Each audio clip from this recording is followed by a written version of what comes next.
क्या है तो उसमें किसी का कहना ठीक नहीं होगा। कोर्ट का अपना एक प्रोसीजर होता है, प्रक्रिया होती है, और कोर्ट उसमें जब केस ट्रायल पे आ जाता है, मैटर जब सब जुडिस हो जाता है, तो उसमें कोर्ट फिर फाइनल निर्णय लेता है।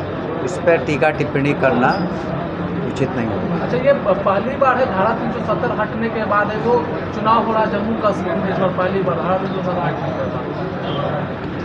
तो चुनाव जो हो रहे हैं उसमें तो विभिन्न पार्टियां पार्टिसिपेट कर रही हैं, और जनता जनार्दन जिनको उचित समझेगी अपना चुनाव करेगी। और बिहार में जैसे जनता जनार्दन ने माननीय मुख्यमंत्री जी को चुना, तो वहाँ भी जब काफ़ी दिनों बाद चुनाव हो रहा है, लोगों में उत्साह है और सभी पार्टियों को मौका मिला है, और सभी पार्टियां अपने अपने भाग्य को आजमा रही हैं। सभी अपना काफ़ी दिनों बाद वहाँ खुल कर के वहाँ पर प्रचार प्रसार कन्वैसिंग हो रही है, और देखिए रिज़ल्ट का हम लोग इंतज़ार करें। ये अरविंद केजरीवाल है, वो मुख्यमंत्री पद से इस्तीफा देते और पॉलिटिक्स कैसा चुनाव भी होना दिल्ली में। देखिए उस पार्टी का वो इंटरनल मैटर है, और अपनी समझ से उन्होंने निर्णय लिया, लेकिन जो केसेस हैं, केसेस तो बरकरार रहेंगे। जो माननीय अरविंद केजरीवाल पर जो केसेस हैं, तो वो केसेस का तो निश्चित रूप से कोर्ट उसमें निर्णय लेगा, और जो राजनीतिक निर्णय है उसके लिए तो सभी पार्टियां स्वतंत्र हैं कि किस तरह का निर्णय लें, कौन मुख्यमंत्री होता है, कौन नहीं होता है, कौन इस्तीफ़ा देता है, वो उनका अंदरूनी मामला है। लेकिन जहाँ तक कानूनी प्रक्रिया है, केसेस हैं, तो उसका तो कोर्ट निश्चित रूप से समय लेगी।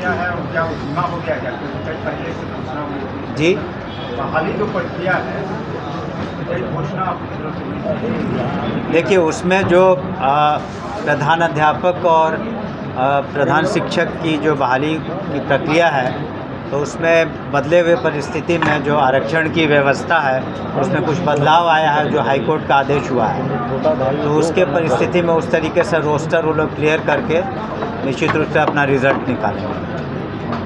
हम लोगों ने अनुरोध किया कि जल्द से जल्द उसमें निर्णय ले लें, और उसी तरह से यूनिवर्सिटी कमीशन भी जो प्रोफेसर्स, असिस्टेंट प्रोफेसर्स की बहालियां हैं, तो करीब 1300 से ज़्यादा रिज़ल्ट आ चुके हैं।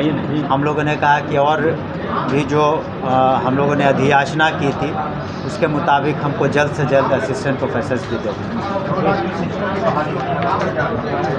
2 लाख जो बहालियाँ 2 तरह की हैं। एक तो हम लोगों ने कहा कि सक्षमता वाली, तो उनका तो अलग मामला है, जिसमें कि 1,80,000 से ज़्यादा क्वालिफाई कर गए हैं, उनको पुनः चांस मिलेगा। कुल मिलाकर 5 बार उनको चांस मिलेगा।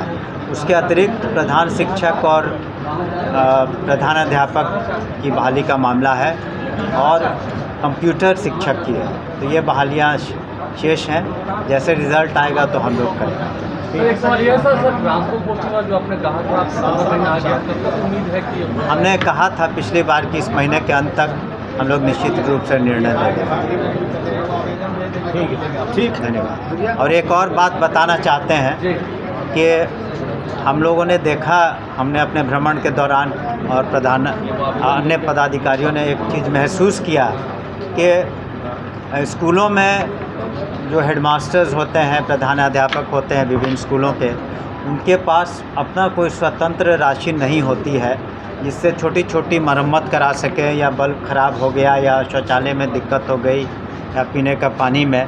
तो हम लोगों ने 50,000 रुपया प्रति स्कूल उस तरह से आवंटित किया है, रिवॉल्विंग फंड, जो उनको और किन किन बिंदुओं पर वो अपना छोटा मोटा रिपेयर करा सकते हैं, ताकि स्कूल का जो फंक्शनिंग है, ख़ास करके अगर कहीं बल्ब फ्यूज़ कर गया, मरकरी ख़राब हो गई, या बिजली की व्यवस्था गड़बड़ हो गई, पीने के पानी की, या शौचालय में कुछ थोड़ी बहुत मरम्मती करानी हो, तो वो हम लोगों ने आदेश निकाल दिया है, और ये ताकि स्कूल का जो फंक्शनिंग और बेहतर तरीके से हो सके।